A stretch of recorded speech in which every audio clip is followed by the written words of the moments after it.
श्री लक्ष्मी नारायण अष्टोत्तर शतनाम स्तोत्रम्। श्रीर्विष्णु कमला सारंगी लक्ष्मी वैकुंठ नायकः पद्मालया चतुर्बाहु क्षीराब्धि तनयाच्युतः इंदिरा पुंडरीकाक्ष रमा गरुडवाहनः भार्गवी शेष पर्यंको विशालाक्षी जनार्दनः स्वर्णांगी वरदो देवी हरिरेन्दुमुखी प्रभुः सुंदरी नरकध्वंसी लोकमाता मुरान्तकः भक्तप्रिया दानवारिः अंबिका मधुसूदनः वैष्णवी देवकी पुत्रो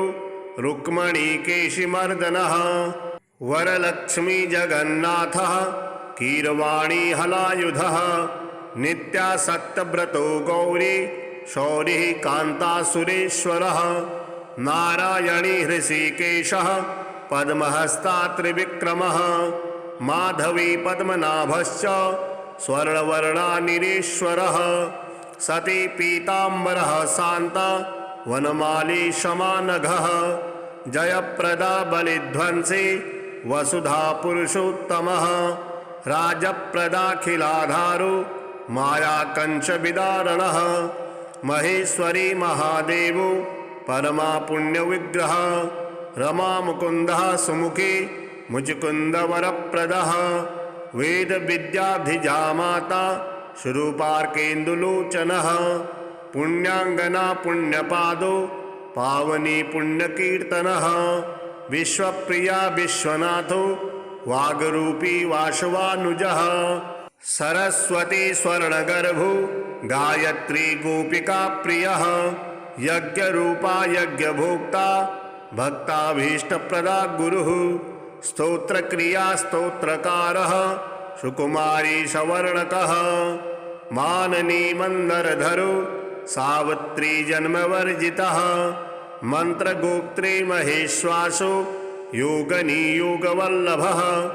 जयप्रदा जयकरः रक्षत्री सर्वरक्षकः अष्टोत्तरशतं नाम्नां लक्ष्म्या नारायणस्य च यः पठेत् प्रातरुत्थाय सर्वदा विजयी भवेत्। श्रीर्विष्णुः कमला सारंगी लक्ष्मी वैकुंठ नायकः पद्मालया चतुर्बाहु क्षीराब्धि तनयाच्युतः इंदिरा पुंडरीकाक्ष रमा गरुडवाहनः भार्गवी शेष पर्यंको विशालाक्षी जनार्दनः स्वर्णांगी वरदो देवी हरिरेन्दुमुखी प्रभुः सुंदरी नरकध्वंसी लोकमाता मुरान्तकः भक्तप्रिया दानवारिः अंबिका मधुसूदनः वैष्णवी देवकी पुत्रो रुक्मणी केशिमर्दनः वरलक्ष्मी जगन्नाथः कीरवाणी हलायुधः नित्यासक्तव्रतो गौरी शौरिः कान्तासुरेश्वरः नारायणी हृषीकेशः पद्महस्ता त्रिविक्रमः माधवी पद्मनाभश्च स्वर्णवर्णा निरीश्वरः सती पीताम्बरः शान्ता वनमाली शमानघः जयप्रदा बलिध्वंसी वसुधा पुरुषोत्तमः राजप्रदाखिलाधारो माया कंच विदारणः महेश्वरी महादेवो परमा पुण्य विग्रह रमा मुकुंदः सुमुखी मुचुकुंद वरप्रदः वेद विद्याधिजा माता शुरूपार्केन्दुलोचनः पुण्याङ्गना पुण्यपादो पावनी पुण्यकीर्तनः विश्वप्रिया विश्वनाथो वागरूपी वासवानुजः सरस्वती स्वर्णगर्भो गायत्री गोपिका प्रियः यज्ञरूपा यज्ञभोक्ता भक्ताभीष्टप्रदा गुरुः स्तोत्रक्रिया स्तोत्रकारः सुकुमारी सवर्णकः माननी मंदरधरो सावित्री जन्मवर्जितः मंत्रगोप्त्री महेश्वासो योगनी योगवल्लभः जयप्रदा जयकरः रक्षत्री सर्वरक्षकः अष्टोत्तरशतं नाम्नां लक्ष्म्या नारायणस्य च यः पठेत् प्रातरुत्थाय सर्वदा विजयी भवेत्। श्रीर्विष्णुः कमलासारङ्गी लक्ष्मी वैकुण्ठनायकः पद्मालया चतुर्बाहु क्षीराब्धितनयाच्युतः इन्दिरा पुण्डरीकाक्ष रमा गरुडवाहनः भार्गवी शेषपर्यङ्को विशालाक्षी जनार्दनः स्वर्णाङ्गी वरदो देवी हरिरिन्दुमुखी प्रभुः सुन्दरी नरकध्वंसी लोकमाता मुरान्तकः भक्तप्रिया दानवारिः अम्बिका मधुसूदनः वैष्णवी देवकी पुत्रो रुक्मणी केशिमर्दनः वरलक्ष्मी जगन्नाथः कीरवाणी हलायुधः नित्यासक्तव्रतो गौरी शौरिः कान्तासुरेश्वरः नारायणी हृषीकेशः पद्महस्ता त्रिविक्रमः माधवी पद्मनाभश्च स्वर्णवर्णानिरीश्वरः सती पीताम्बरः शान्ता वनमाली शमानघः जयप्रदा बलिध्वंसी वसुधा पुरुषोत्तमः राजप्रदाखिलाधारो मायाकंचविदारणः महेश्वरी महादेवो परमा पुण्यविग्रह रमा मुकुन्दः सुमुखी मुचुकुन्दवरप्रदः वेद विद्याधिजामाता शुरूपार्केन्दुलोचनः पुण्याङ्गना पुण्यपादो पावनी पुण्यकीर्तनः विश्वप्रिया विश्वनाथो वागरूपी वासवानुजः सरस्वती स्वर्णगर्भो गायत्री गोपिका प्रियः यज्ञरूपा यज्ञभोक्ता भक्ताभीष्टप्रदा गुरुः स्तोत्रक्रिया स्तोत्रकारः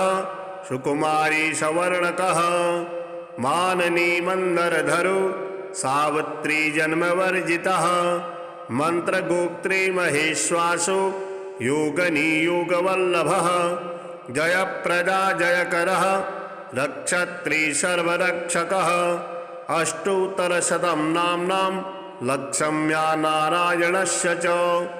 यः पठेत् प्रातरुत्थाय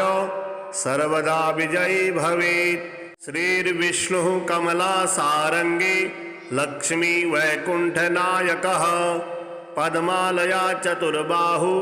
क्षीराब्धितनयाच्युतः इन्दिरा पुण्डरीकाक्ष रमा गरुडवाहनः भार्गवी शेषपर्यङ्को विशालाक्षी जनार्दनः स्वर्णाङ्गी वरदो देवी हरिरिन्दुमुखी प्रभुः सुन्दरी नरकध्वंसी लोकमाता मुरान्तकः भक्तप्रिया दानवारिः अम्बिका मधुसूदनः वैष्णवी देवकी पुत्रो रुक्मणी केशिमर्दनः वरलक्ष्मी जगन्नाथः कीरवाणी हलायुधः नित्यासक्तव्रतो गौरी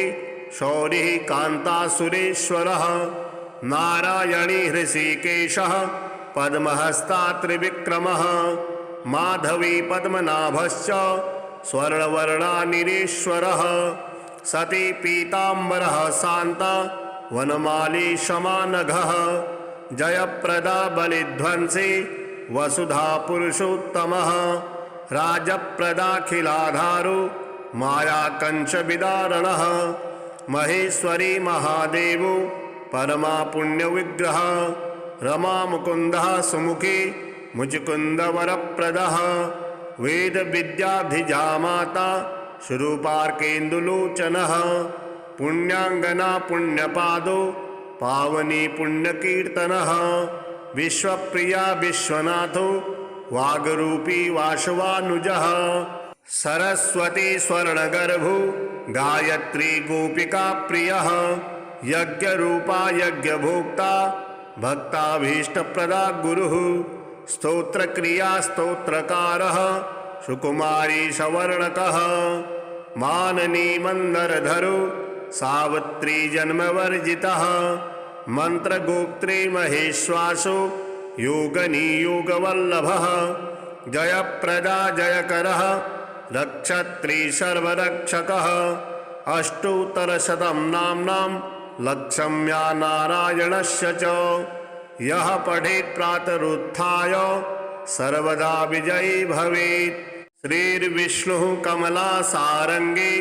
लक्ष्मी वैकुण्ठनायकः पद्मालया चतुर्बाहु क्षीराब्धितनयाच्युतः इन्दिरा पुण्डरीकाक्ष रमा गरुडवाहनः भार्गवी शेषपर्यङ्को विशालाक्षी जनार्दनः स्वर्णाङ्गी वरदो देवी हरिरिन्दुमुखी प्रभुः सुन्दरी नरकध्वंसी लोकमाता मुरान्तकः भक्तप्रिया दानवारिः अंबिका मधुसूदनः वैष्णवी देवकी पुत्रो रुक्मणी केशिमर्दनः वरलक्ष्मी जगन्नाथः कीरवाणी हलायुधः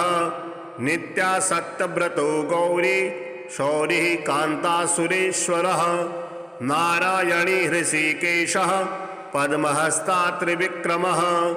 माधवी पद्मनाभश्च स्वर्णवर्णानिरीश्वरः सती पीताम्बरः शान्ता वनमाली शमानघः जयप्रदा बलिध्वंसी वसुधा पुरुषोत्तमः राजप्रदाखिलाधारो मायाकंचविदारणः महेश्वरी महादेवो परमा पुण्यविग्रह रमा मुकुन्दः सुमुखी मुचुकुन्दवरप्रदः वेद विद्याधिजामाता शुरूपार्केन्दुलोचनः पुण्याङ्गना पुण्यपादो पावनी पुण्यकीर्तनः विश्वप्रिया विश्वनाथो वागरूपी वासवानुजः सरस्वती स्वर्णगर्भो गायत्री गोपिका प्रियः यज्ञरूपा यज्ञभोक्ता भक्ताभीष्टप्रदा गुरुः स्तोत्रक्रिया स्तोत्रकारः सुकुमारी सवर्णकः माननी मंदरधरो सावित्री जन्मवर्जितः मंत्रगोप्त्री महेश्वासो योगनियोगवल्लभः जयप्रदा जयकरः रक्षत्री सर्वरक्षकः अष्टोत्तरशतं नाम्नां लक्षम्या नारायणस्य च यः पठेत् प्रातरुत्थाय सर्वदा विजयी भवेत्। श्रीर्विष्णुः कमलासारङ्गी लक्ष्मी वैकुण्ठनायकः पद्मालया चतुर्बाहु क्षीराब्धितनयाच्युतः इन्दिरा पुण्डरीकाक्ष रमा गरुडवाहनः भार्गवी शेषपर्यङ्को विशालाक्षी जनार्दनः स्वर्णाङ्गी वरदो देवी हरिरिन्दुमुखी प्रभुः सुन्दरी नरकध्वंसी लोकमाता मुरान्तकः भक्तप्रिया दानवारिः अंबिका मधुसूदनः वैष्णवी देवकी पुत्रो रुक्मणी केशिमर्दनः वरलक्ष्मी जगन्नाथः कीरवाणी हलायुधः नित्यासक्तव्रतो गौरी शौरिः कान्तासुरेश्वरः नारायणी हृषीकेशः पद्महस्ता त्रिविक्रमः माधवी पद्मनाभश्च स्वर्णवर्णानिरीश्वरः सती पीताम्बरः शान्ता वनमाली शमानघः जयप्रदा बलिध्वंसी वसुधा पुरुषोत्तमः राजप्रदाखिलाधारो मायाकंचविदारणः महेश्वरी महादेवो परमा पुण्यविग्रह रमा मुकुन्दः सुमुखी मुचुकुन्दवरप्रदः वेद विद्याधिजामाता शुरूपार्केन्दुलोचनः पुण्याङ्गना पुण्यपादो पावनी पुण्यकीर्तनः विश्वप्रिया विश्वनाथो वागरूपी वासवानुजः सरस्वती स्वर्णगर्भो गायत्री गोपिका प्रियः यज्ञरूपा यज्ञभोक्ता भक्ताभीष्टप्रदा गुरुः स्तोत्रक्रिया स्तोत्रकारः सुकुमारी सवर्णकः माननी मंदरधरो सावित्री जन्मवर्जितः मंत्रगोप्त्रे महेश्वासो योगनियोगवल्लभः जयप्रदा जयकरः रक्षत्री सर्वरक्षकः अष्टोत्तरशतं नाम्नां लक्ष्म्या नारायणस्य च यः पठेत् प्रातरुत्थाय सर्वदा विजयी भवेत्। श्रीर्विष्णुः कमलासारङ्गी लक्ष्मी वैकुण्ठनायकः पद्मालया चतुर्बाहु क्षीराब्धितनयाच्युतः इन्दिरा पुण्डरीकाक्षा रमा गरुडवाहनः भार्गवी शेषपर्यङ्को विशालाक्षी जनार्दनः स्वर्णाङ्गी वरदो देवी हरिरेन्दुमुखी प्रभुः सुन्दरी नरकध्वंसी लोकमाता मुरान्तकः भक्तप्रिया दानवारिः अंबिका मधुसूदनः वैष्णवी देवकी पुत्रो रुक्मणी केशिमर्दनः वरलक्ष्मी जगन्नाथः कीरवाणी हलायुधः नित्यासक्तव्रतो गौरी शौरिः कान्तासुरेश्वरः नारायणी हृषीकेशः पद्महस्ता त्रिविक्रमः माधवी पद्मनाभश्च स्वर्णवर्णानिरीश्वरः सती पीताम्बरः शान्ता वनमाली शमानघः जयप्रदा बलिध्वंसी वसुधा पुरुषोत्तमः राजप्रदाखिलाधारो मायाकंशविदारणः महेश्वरी महादेवो परमा पुण्यविग्रह रमा मुकुन्दः सुमुखी मुचुकुन्दवरप्रदः वेदविद्याधिजा माता शुरूपार्केन्दुलोचनः पुण्याङ्गना पुण्यपादो पावनी पुण्यकीर्तनः विश्वप्रिया विश्वनाथो वागरूपी वासवानुजः सरस्वती स्वर्णगर्भो गायत्री गोपिका प्रियः यज्ञरूपा यज्ञभोक्ता भक्ताभीष्टप्रदा गुरुः स्तोत्रक्रिया स्तोत्रकारः सुकुमारी सवर्णकः माननी मंदरधरो सावित्री जन्मवर्जितः मंत्रगोप्त्रे महेश्वासो योगनियोगवल्लभः जयप्रदा जयकरः रक्षत्री सर्वरक्षकः अष्टोत्तरशतं नाम्नां लक्ष्म्या नारायणस्य च यः पठेत् प्रातरुत्थाय सर्वदा विजयी भवेत्। श्रीर्विष्णुः कमलासारङ्गी लक्ष्मी वैकुण्ठनायकः पद्मालया चतुर्बाहु क्षीराब्धितनयाच्युतः इन्दिरा पुण्डरीकाक्षा रमा गरुडवाहनः भार्गवी शेषपर्यङ्को विशालाक्षी जनार्दनः स्वर्णाङ्गी वरदो देवी हरिरेन्दुमुखी प्रभुः सुन्दरी नरकध्वंसी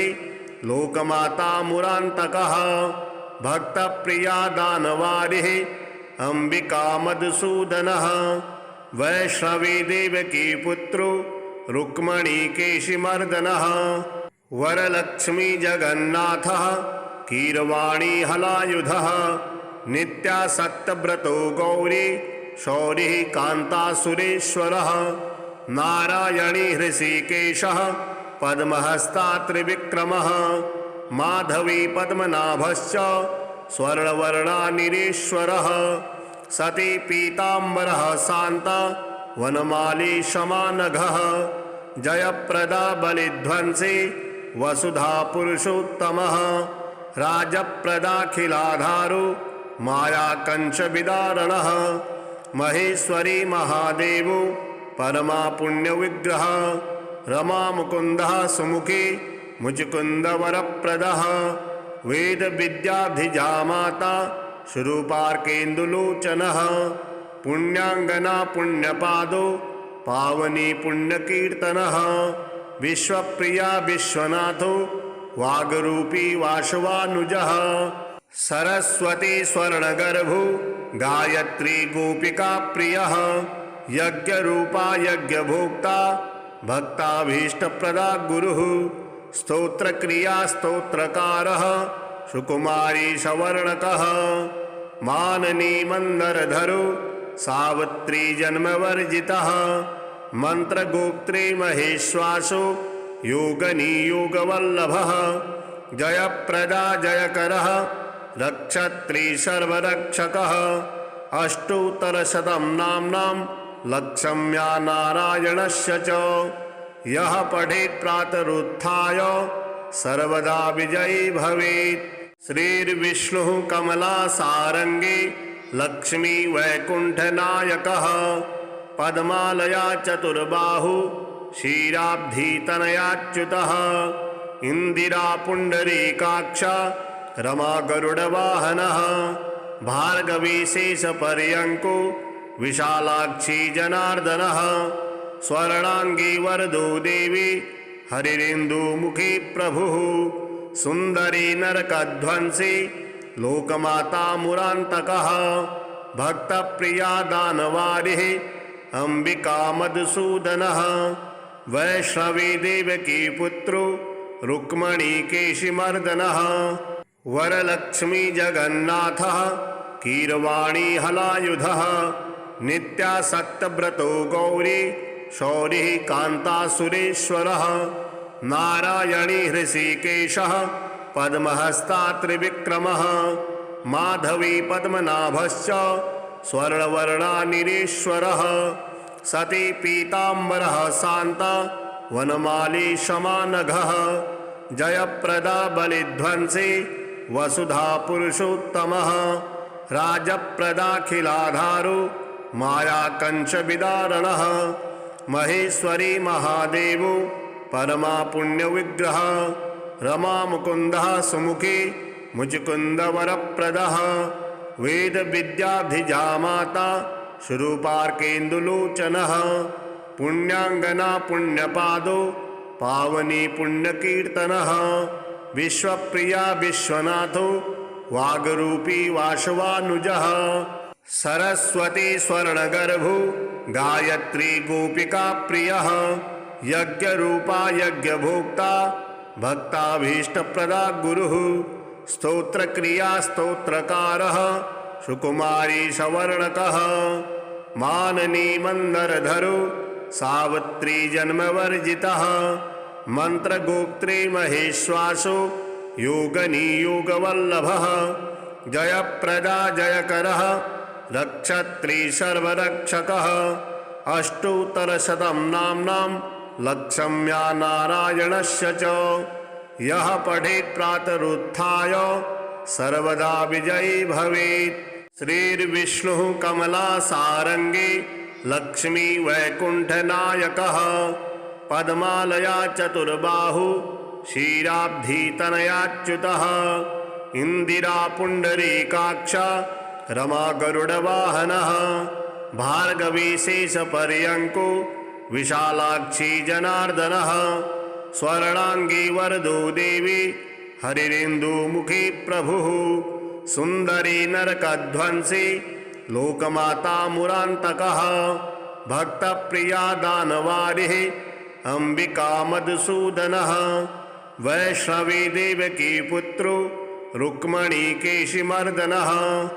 वरलक्ष्मी जगन्नाथः कीरवाणी हलायुधः नित्यासक्तव्रतो गौरी शौरिः कान्तासुरेश्वरः नारायणी हृषिकेशः पद्महस्ता त्रिविक्रमः माधवी पद्मनाभश्च स्वर्णवर्णा निरीश्वरः सती पीताम्बरः शान्ता वनमाली शमानघः जयप्रदा बलिध्वंसी वसुधा पुरुषोत्तमः राजप्रदाखिलाधारो मायाकंचविदारणः महेश्वरी महादेवो परमा पुण्यविग्रह रमा मुकुन्दः सुमुखी मुचुकुन्दवरप्रदः वेद विद्याधिजा माता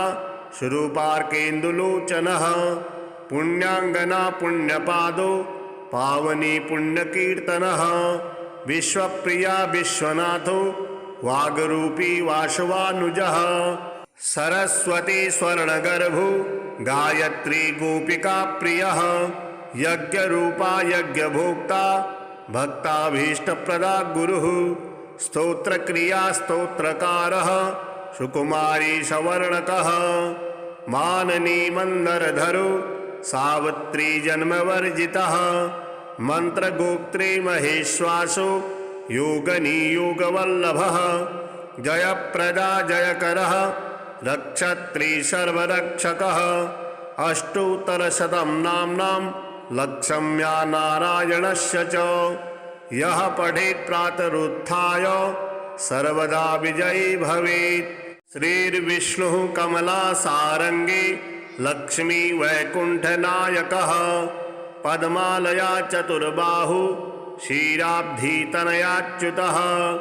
इंदिरा पुण्डरीकाक्ष रमा गरुडवाहनः भार्गवी शेषपर्यङ्को विशालाक्षी जनार्दनः स्वर्णांगी वरदो देवी हरिरेन्दुमुखी प्रभुः सुंदरी नरकध्वंसी लोकमाता मुरान्तकः भक्तप्रिया दानवारिः अंबिका मधुसूदनः वैष्णवी देवकी पुत्रो रुक्मणी केशिमर्दनः वरलक्ष्मी जगन्नाथः कीरवाणी हलायुधः नित्यासक्तव्रतो गौरी शौरिः कान्तासुरेश्वरः नारायणी हृषिकेशः पद्महस्ता त्रिविक्रमः माधवी पद्मनाभश्च स्वर्णवर्णानिरीश्वरः सती पीताम्बरः शान्ता वनमाली शमानघः जयप्रदा बलिध्वंसी वसुधा पुरुषोत्तमः राजप्रदाखिलाधारो माया कंचविदारणः महेश्वरी महादेवो परमा पुण्यविग्रह रमा मुकुन्दः सुमुखी मुचकुन्दवरप्रदः वेद विद्याधिजा माता शुरूपार्केन्दुलोचनः पुण्याङ्गना पुण्यपादो पावनी पुण्यकीर्तनः विश्वप्रिया विश्वनाथो वागरूपी वासवानुजः सरस्वती स्वर्णगर्भो गायत्री गोपिका प्रियः यज्ञरूपा यज्ञभोक्ता भक्ताभीष्टप्रदा गुरुः स्तोत्रक्रिया स्तोत्रकारः सुकुमारी सवर्णकः माननी मंदरधरो सावित्री जन्मवर्जितः मंत्रगोप्त्री महेश्वासो योगनी योगवल्लभः जयप्रदा जयकरः रक्षत्री सर्वरक्षकः अष्टोत्तरशतं नाम्नां लक्ष्म्या नारायणस्य च यः पठेत् प्रातरुत्थाय सर्वदा विजयी भवेत्। श्रीर्विष्णुः कमलासारङ्गी लक्ष्मी वैकुण्ठनायकः पद्मालया चतुर्बाहु क्षीराब्धितनयाच्युतः इंदिरा पुण्डरीकाक्ष रमा गरुडवाहनः भार्गवी शेषपर्यङ्को विशालाक्षी जनार्दनः स्वर्णांगी वरदो देवी हरिरेन्दुमुखी प्रभुः सुंदरी नरकध्वंसी लोकमाता मुरान्तकः भक्तप्रिया दानवारिः अंबिका मधुसूदनः वैष्णवी देवकी पुत्रो रुक्मणी केशिमर्दनः वरलक्ष्मी जगन्नाथः कीरवाणी हलायुधः नित्यासक्तव्रतो गौरी शौरिः कान्तासुरेश्वरः नारायणी हृषिकेशः पद्महस्ता त्रिविक्रमः माधवी पद्मनाभश्च स्वर्णवर्णानिरीश्वरः सती पीताम्बरः शान्ता वनमाली शमानघः जयप्रदा बलिध्वंसी वसुधा पुरुषोत्तमः राजप्रदाखिलाधारो माया कंचविदारणः महेश्वरी महादेवो परमा पुण्यविग्रह रमा मुकुन्दः सुमुखी मुचकुन्दवरप्रदः वेद विद्याधिजा माता शुरूपार्केन्दुलोचनः पुण्याङ्गना पुण्यपादो पावनी पुण्यकीर्तनः विश्वप्रिया विश्वनाथो वागरूपी वासवानुजः सरस्वती स्वर्णगर्भो गायत्री गोपिका प्रियः यज्ञरूपा यज्ञभोक्ता भक्ताभीष्टप्रदा गुरुः स्तोत्रक्रिया स्तोत्रकारः सुकुमारी सवर्णकः माननी मंदरधरो सावित्री जन्मवर्जितः मंत्रगोप्त्री महेश्वासो योगनी योगवल्लभः जयप्रदा जयकरः रक्षत्री सर्वरक्षकः अष्टोत्तरशतं नाम्नां लक्ष्म्या नारायणस्य च यः पठेत् प्रातरुत्थाय सर्वदा विजयी भवेत्।